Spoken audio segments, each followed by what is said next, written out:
Hello दोस्तों, स्वागत है आपका मेरे इस नए वीडियो में। जैसा कि आप जानते हैं, मैथ के इंपॉर्टेंट क्वेश्चन की सीरीज चल रही है। और पिछली वीडियो मैंने आपको 10 क्वेश्चंस कराए थे, और इस वीडियो में आपको क्वेश्चन नंबर 11 से करा रहा हूँ, है ना। क्वेश्चन नंबर 11 से आपका पहला क्वेश्चन स्टार्ट होता है। किसी परीक्षा में उत्तीर्ण होने की प्रतिशत 35% है। यानी किसी भी एग्जाम में पास होने के लिए आपको कितना परसेंट चाहिए? 35%। यदि एक छात्र जिसने 210 अंक प्राप्त किए और 14 अंकों से अनुत्तीर्ण हो गया है। अनुत्तीर्ण का मतलब क्या होता है? फेल हो गया है। ठीक है। तो परीक्षा के अधिकतम अंक कितने हैं? तो आप मान लीजिए कोई भी एग्जाम है ना।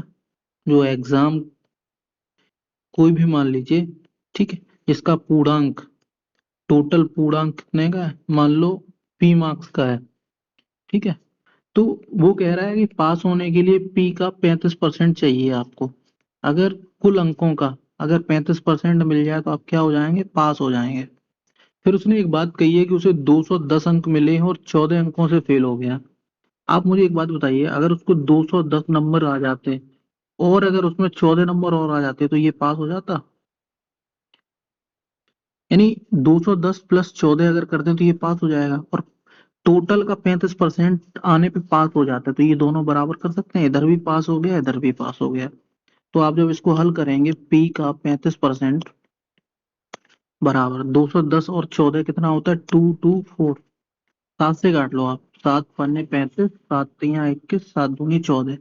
ठीक है। इस 100 का गुणा 32 में हो जाएगा, तो पी का मान कितना आ जाएगा? पी बराबर 32 गुणित 100। ये नीचे वाला इधर गुणा हो जाएगा, और ये 5 जो ऊपर था ये नीचे आ जाएगा। ये 5। जब आप इसको हल करेंगे तो आपको देख रहा है 5 से अगर इसको काटोगे तो 20 बार, और 32 दूनी कितना होता है? 64, तो 640। यानी टोटल जो मार्क्स थे पूर्णांक, वो कितना मार्क्स था? 640। अगला क्वेश्चन है क्वेश्चन नंबर 12 आपके सामने है। 6 की घात 25 प्लस 6 की घात 26 प्लस 6 की घात 27 और 28 किससे विभाज्य है? अगर मैं आपको आसान भाषा में बताऊं तो वो ये कहना चाह रहा है कि ये जो चार आपको पद दिए हुए हैं, इनको जोड़ने पर ऐसी कौन सी वैल्यू है जो इसका पार्ट होगी।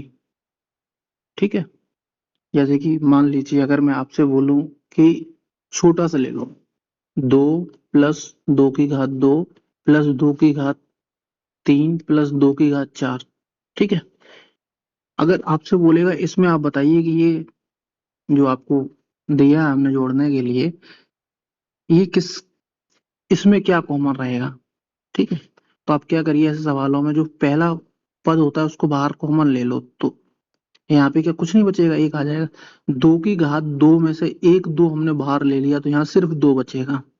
ऐसे 2 की घात 3 है। अगर इसमें से हम एक दो बाहर निकाल लेंगे तो 2 की घात कितना बचेगा? 2। प्लस ऐसी 2 की घात 4 है, इसमें से एक दो हमने बाहर ले लिया तो 2 की घात 3। एक प्लस 2 प्लस 2 की घात 2 कितना होता है? 4। और 2 की घात 3 कितना होता है? 8। अब यहाँ पे ये सवाल बहुत छोटा था, तो आपको पता था कि 2 की घात की वैल्यू क्या है, 2 की घात 3 की वैल्यू क्या है, तो आप यहाँ पे 2 इंटू सीधा इसको जोड़ लें। 8 4 12, 2 14 और एक 15। तो 2 इंटू 15 आ गया, यानी कितना आ गया? 30। अब यहाँ पे आपका आंसर 15 हो सकता है कि 15 एक फैक्टर है इस 30 का। ठीक है। आसान भाषा में कहूँ तो जो भी टोटल वैल्यू आएगी उसका एक फैक्टर आपको बताना है। अगर अब इस सवाल पे आ जाते हैं, जो आपको सवाल दिया हुआ है, 6 की घात 25 प्लस 6 की घात 26 प्लस 6 की घात 27 28।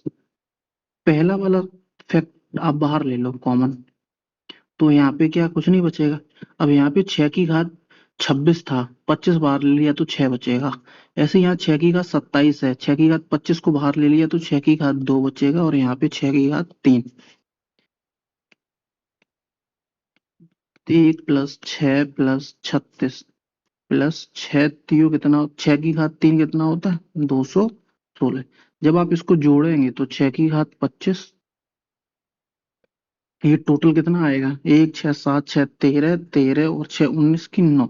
ऐसा लगा एक 3 और एक 4 और एक 5 और 2, 259। तो अब यहाँ पे आपको दिख रहा है एक फैक्टर आ गया 259।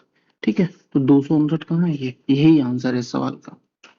क्वेश्चन नंबर 13 आपके सामने ही रहा।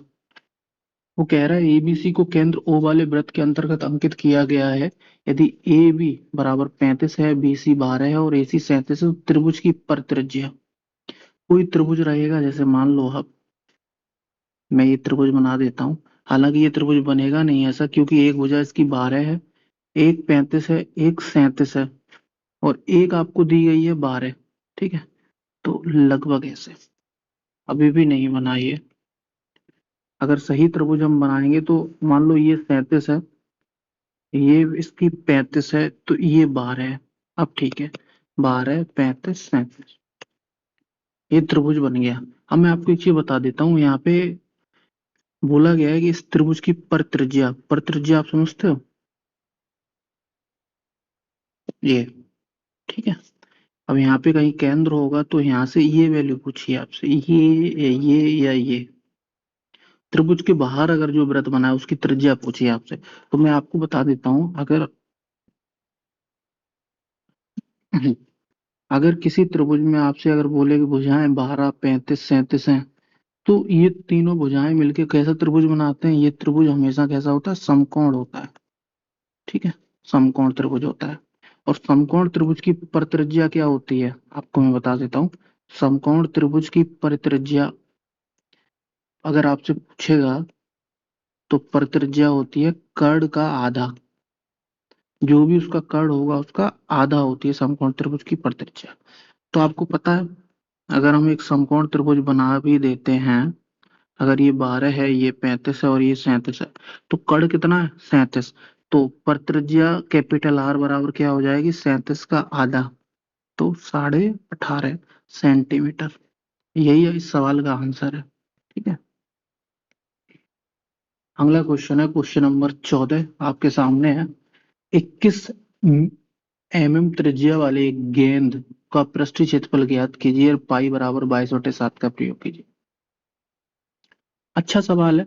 ठीक है, अब आप मुझे बताइए, एक गेंद है, ठीक है, तो गेंद किस आकार की होगी? गोलाकार होती है। ठीक है, और गोलाकार का पृष्ठीय क्षेत्रफल आपसे पूछा है, तो गोला का पृष्ठीय क्षेत्रफल क्या होता है? 4 पाई r² होता है। आप वैल्यू रख दीजिए, 21 × 21। अगर हम 7 से इसको काटेंगे तो 3 बार कटेगा, तो 4 × 3 = 12, 12 × 22 × 21। अब आपको सिर्फ गुणा करना है, और गुणा में भी आप इकाई का अंक देख लीजिए, 2 दूनी 4, तो लास्ट में 4 देखो कितने ऑप्शंस में? सिर्फ एक में 55 44, तो यही आपका आंसर हो गया। और यहाँ भी एम दिया है। ठीक है, आसान सवाल था। क्वेश्चन नंबर अगला आपके सामने 15। एक बेलन और एक शंकु। ठीक है, बेलन आपका ये हो गया और शंकु आपका ये हो गया, कि आधार की त्रिज्या समान है। जैसे मान लो अगर यहाँ पे ये सर्कल जो बन रहा है इसकी त्रिज्या आर है और इसकी भी त्रिज्या कितनी है? आर है। आयतन भी समान है। इसका बेलन का आयतन क्या होता है? πr²h। और इसका क्या होता है? 1/3 πr²h। इसकी एच कैपिटल मान लो। ठीक है, और ये आयतन कैसे हैं? समान है। यहाँ पे त्रिज्या इसकी भी और इसकी आर इक्वल है, तो πr² से πr² कट गया, तो स्मॉल h बराबर 1/3 कैपिटल एच आ गया। अब उसने पूछा है बेलन की ऊंचाई का शंकु की ऊंचाई से अनुपात। बेलन की ऊंचाई हमने स्मॉल एच मानी थी और इसकी हमने कैपिटल एच। ठीक है, तो बेलन और शंकु की ऊंचाई का अनुपात पूछा है, तो मैं आपको बता दूं, अगर इस छोटे वाले एच की वैल्यू पूछेगा तो इसके सामने जो भी लिखा है 1, तो ये 1 हो जाएगा। ये 3 आएगा यहाँ, तो कैपिटल एच बराबर कितना हो गया? 3। तो यही आंसर हो गया, 1/3, ए ऑप्शन। अगला क्वेश्चन है क्वेश्चन नंबर 16 आपके सामने है। यदि एक बेलन की ऊंचाई उसके व्यास के बराबर है, मैं एक बेलन बना लेता हूं पहले। ठीक है, एक बेलन की ऊंचाई जो h है वो उसके व्यास के बराबर है d। ये टोटल अगर d है तो इसको मैं आप बता दूं ये कितना हो जाएगा त्रिज्या, त्रिज्या व्यास की आधी होती है। ठीक है, ये अगर टोटल डी है व्यास, तो यहाँ से यहाँ तक ये त्रिज्या होती है, ये व्यास की आधी होती है, और ऊंचाई जो है वो व्यास के बराबर है। तो उसका आयतन पूछा है, तो बेलन का आयतन कितना होता है? आप खुद ही बताइए, बेलन का आयतन क्या होता है?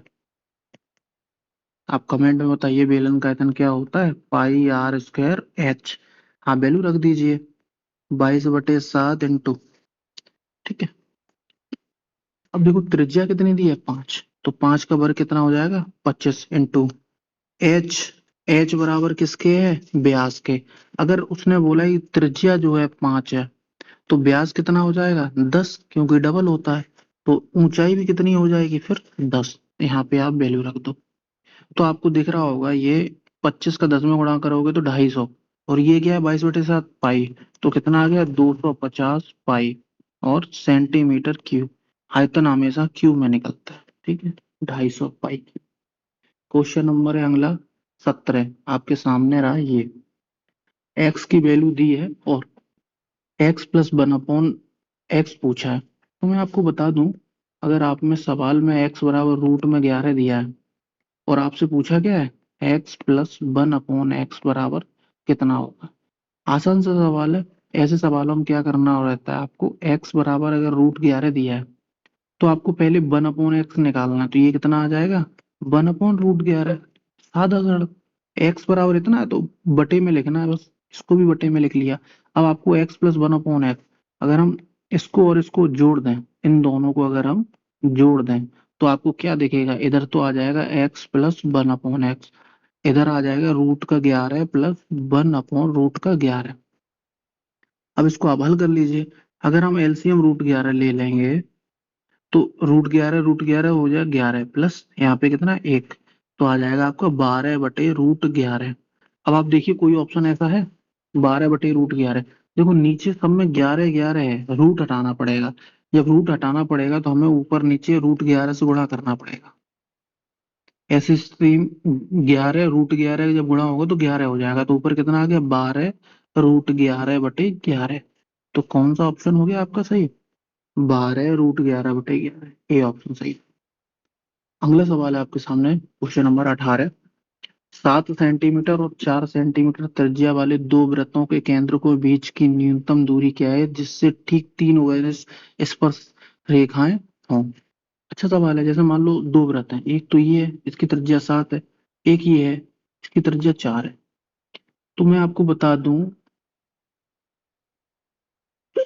सिर्फ इसी स्थिति में ऐसा हो पाएगा कि सिर्फ 3 त्रिज्या, जैसे उसने बोला है 3 वैनिस स्पर्श रेखाएं हों। एक तो ये बन सकती है, एक ये बन सकती है, और एक ये। ऐसी स्थिति में ही ये पॉसिबल है। ठीक है, तो आप मुझे बताइए, यहाँ पे बोला है केंद्रों के बीच की दूरी, न्यूनतम दूरी सबसे कम। तो सबसे कम इसका केंद्र ये है, इसका केंद्र ये है, न्यूनतम दूरी कितनी हो जाएगी? तो आप बोलेंगे 7 + 4 = 11 सेंटीमीटर। क्वेश्चन नंबर है 19 आपके सामने। एक वस्तु का अंकित मूल्य 1020। अंकित मूल्य को इंग्लिश में बोलते हैं मार्क्ड प्राइस। ठीक है, अंकित मूल्य को इंग्लिश में क्या बोलते हैं? मार्क्ड प्राइस, जो उस पे डला होता है। ये कितना है? 1020 रुपए। और विक्रय मूल्य कितना है? 367.20। विक्रय मूल्य को इंग्लिश में क्या बोलते हैं? आप खुद ही कमेंट बॉक्स में बताइए। इसको बोलते हैं सेलिंग प्राइस। ठीक है, सेलिंग प्राइस कितना है आपको दिया हुआ है? विक्रय मूल्य दिया हुआ है 367.20।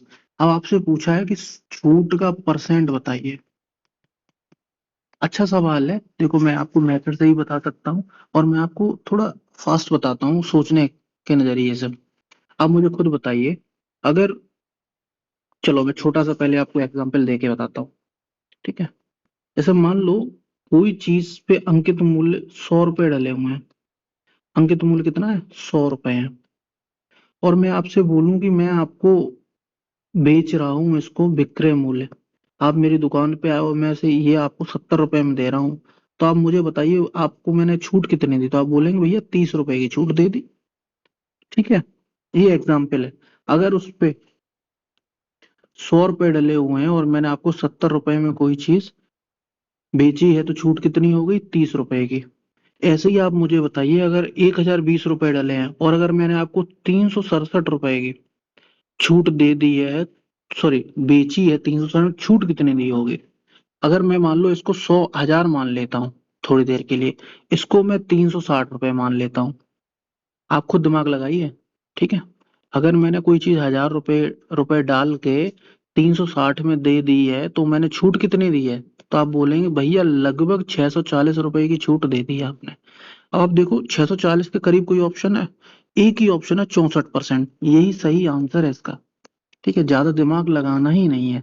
अगर आपको इसको मेथड से करना है तो मैं आपको बता देता हूँ, आप ऐसे करेंगे 1020 इंटू 100 माइनस डिस्काउंट परसेंट या डिस्काउंट बटे 100 बराबर 367.20।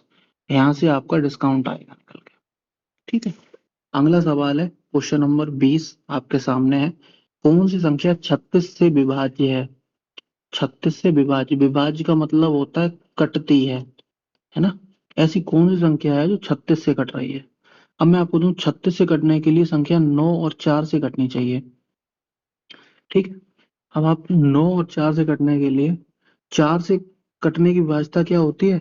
अंतिम दो अंक कट जाए, अंतिम दो अंक कटने चाहिए। ठीक है, तो 4 से देखो 48 भी कट रहा है, 72 भी कट रहा है, 96 भी कट रहा है, ये नहीं कट रहा, तो ये ऑप्शन गलत हो गया। अब 9 से कटने का क्या है? अंकों का योग 9 से कटना चाहिए, अंकों का योग 9 से कटना चाहिए, तो वो संख्या 9 से कट जाएगी। तो पहला ऑप्शन अगर हम देखें, 8 और 1 9, 9 से कटता है, 8 4 12, 9 से नहीं कटता, ये गलत है। 9 तो 9 से कटता ही है, 7 और 2 9, 9 से कटता है, यानी ये ऑप्शन बिल्कुल हो सकता है। अगला देखते हैं, 9 तो 9 से कटेगा ही, 4 और 2 6 6 6 12, ये नहीं कटेगा, तो ये भी गलत हो गया। तो आंसर कौन सा सही हो गया हमारा? बी। आप इस वीडियो में मेरे साथ यहाँ तक बने रहे और मैंने आपको 10 क्वेश्चंस कराए हैं मैथ के। ठीक है, आप इनकी प्रैक्टिस करिए, आप ज्यादा चक्कर मत पड़िए, आप इन 10 क्वेश्चंस को करना सीखिए। और मैं आपको एकदम प्रॉमिस करता हूँ कि आने वाले समय में आपको मैथ अच्छे से सिखा दूंगा और आपको बहुत अच्छा लगेगा जब आप छोटे छोटे क्वेश्चंस को करना सीख जाएंगे। इस वीडियो के यहाँ तक बने रहे, देखा आपने, उसके लिए आपका बहुत बहुत धन्यवाद और थैंक यू। आप इस वीडियो को दोस्तों तक पहुंचाइए जिन्हें मैथ में अभी कुछ नहीं आता है, ताकि वो भी सीख सकें। मिलते हैं अगले वीडियो में, तब तक के लिए अपना ध्यान रखिए, स्वस्थ रहिए, पढ़ते रहिए। Bye bye.